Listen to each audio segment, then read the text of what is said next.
मतलब हम उसके भाट बन के उनकी वृद्धावली गाते रहे कि कम से कम 2 टिकट जो है किसी भी विधानसभा से योग्य उम्मीदवार को आप उतारें, पद्मश्री का जो पुरस्कार है उनको दिया जाए।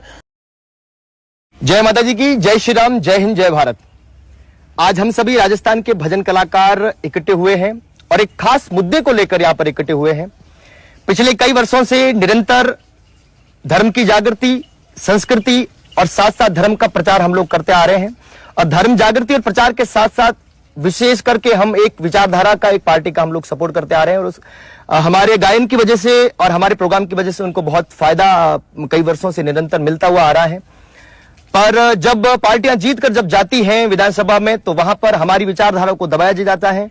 गौ धर्म और रक्षा के लिए हमने क्या क्या विचार थे वो सब दबाए दिए जाते हैं। अपने अपने विचारों की बात विधानसभा में उठती है। इसलिए इस बार हम सब कलाकारों ने मिलकर एक निर्णय किया है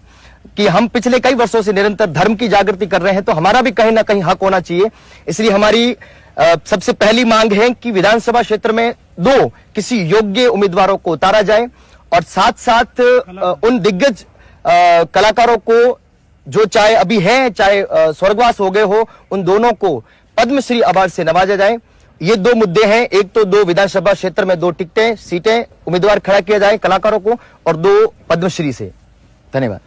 नमस्कार, मैं हूं प्रकाश माली और छोटू सिंह जी की इस बात पर पूरा मैं अपनी सहमति व्यक्त करता हूं। पिछले कई वर्षों से भजन गायन के मंच पर एक विशेष राजनीतिक दल को कलाकार निश्चित रूप से जो कलाकार जो गाता है उस विषय को, इस विचारधारा को, उससे उस पार्टी को बहुत फायदा हुआ और कहीं न कहीं आज तक संबंधित राजनीतिक दल ने आज तक ये नहीं सोचा कि इतना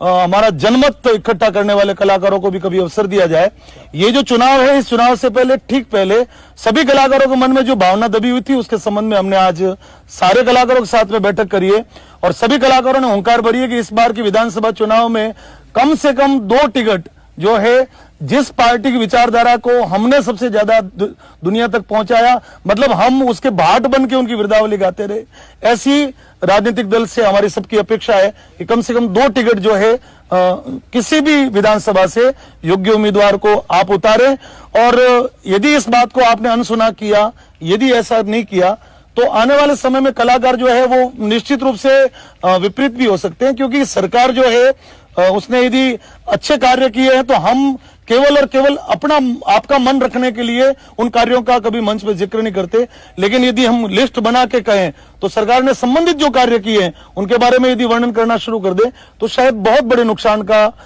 भी आपको सामना करना पड़ सकता है। मैं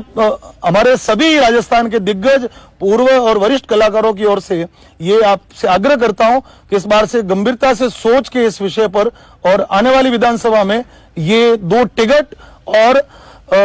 हमारे पूर्व के जितने कलाकार हैं उनमें से मरणोपरांत या अभी जिसका कार्य शैली अच्छी है, पद्मश्री का जो पुरस्कार है उनको दिया जाए। संगीत नाटक अकादमी का जो चेयरमैन है वो भी गायन वादन से होना चाहिए, ये भी हमारी एक मांग है। और लोकसभा चुनाव में एक टिकट जो है वो कलाकार वर्ग से हो, तो ये जो कलाकार है आपके प्रति जो उनके उत्तरदायित्व है उसका निर्वहन और भी अच्छा कर पाएंगे। और अगर नहीं किया तो इसके बाद हमारी वार्निंग भी सुन ले, अगर हमारी इन मांगों को नहीं मानी गई तो आप कई कलाकारों को विधानसभा क्षेत्र में मैदान में उतरा हुआ देखोगे, चुनावी मैदान में देखोगे और इसका नुकसान किसको होता है वो आप स्वयं तय कर लेना। जय हिंद।